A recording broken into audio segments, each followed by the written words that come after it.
Welcome to the Coffee Clutch, a social gathering for good conversation over a cup of coffee. Grab yours and let's get started. With the coronavirus scare going across our country, there were some old sayings that I thought were rather apropos. The first one being, sufficient for the day are the evils thereof. And that old saying is actually from the gospel. And it's from the Gospel of Matthew, chapter 6, verse 34, and was spoken by God on the Sermon on the Mount.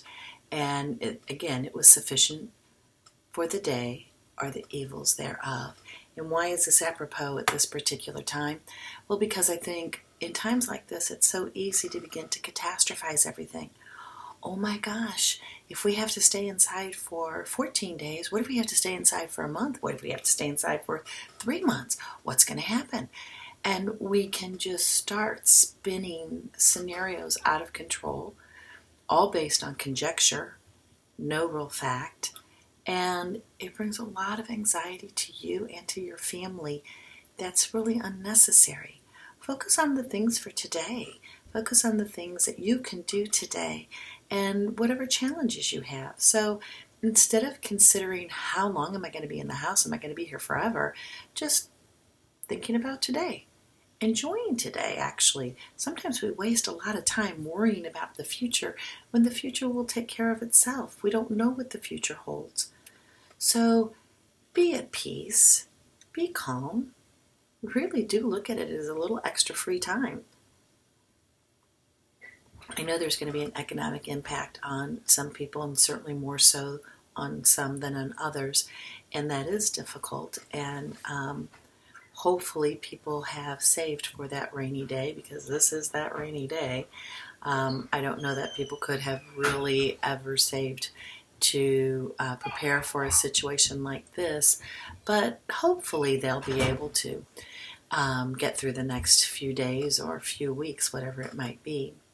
But along with sufficient for the day or the evils thereof, the other old saying I like is an ounce of prevention's worth a pound of cure. And that quote is attributed to Ben Franklin, in which he was actually speaking about fire prevention.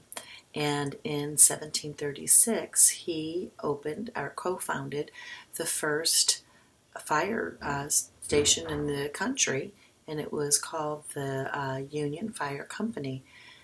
An amazing, amazing thing to have done, and really very wise.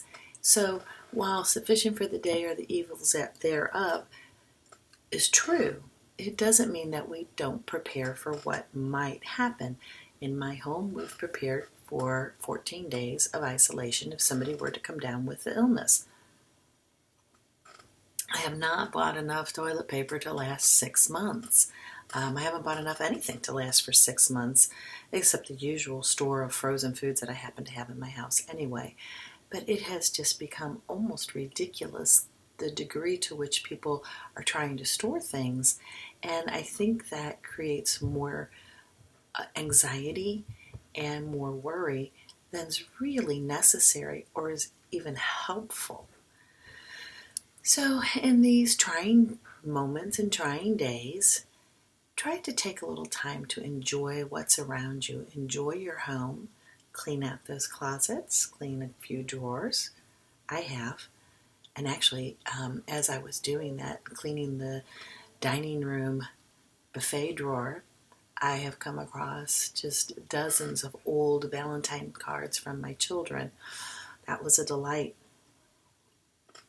Something unexpected for the day that was very cheerful from when my kids were just little. So I've enjoyed that. Maybe you have a hidden treasure that you'll unbury during this time that you can share with your family just because you've had some free time to clean something out.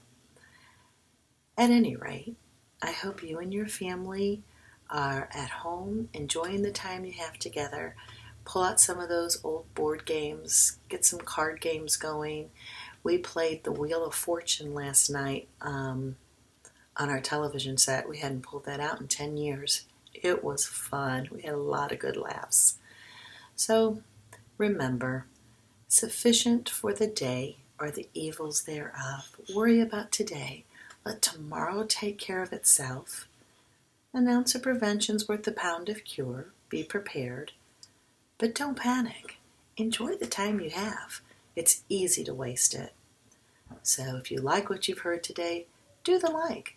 And go ahead and subscribe if you care to. Come back and visit. Enjoy that cup of coffee. And hope to see you soon.